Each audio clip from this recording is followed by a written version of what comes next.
Hi guys, welcome along. So this little video is purely an information video really about leaks on thermostatic radiator valves.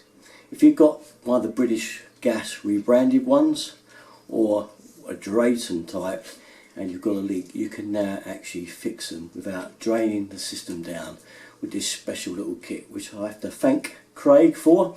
He sent me information on this one, but rather than order it, I would just show you the kit online that you can get if you've got any leaks.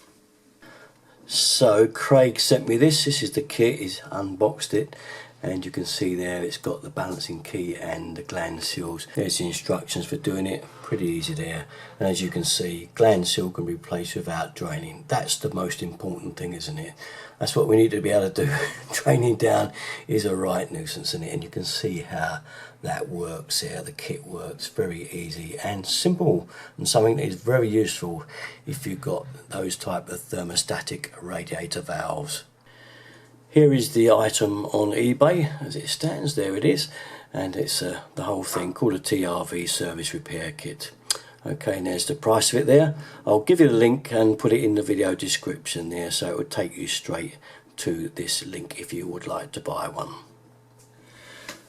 So there we are, something I hope would be of use to you if you have obviously Drayton or those other types of British gas rebranded valves. Yeah, bit of a mouthful that one. Okay, I was going to buy the kit and actually show you fitting it, but I think it probably is so easy that you might as well just get one if you need one. So I've decided, after showing you it, that you could probably do it just as easy without me having to show you, because I haven't got any leaks at the moment. So, and I may not use one for a while because I've virtually given up plumbing these days. I'm just kind of retirement type age now, so don't do so much. So there's the reason. So anyway, that's about it from me though. All my stuff, the usual place to go. You know where I am, Drayton 33. Thanks for watching guys. Bye bye. For our videos, Drayton 33.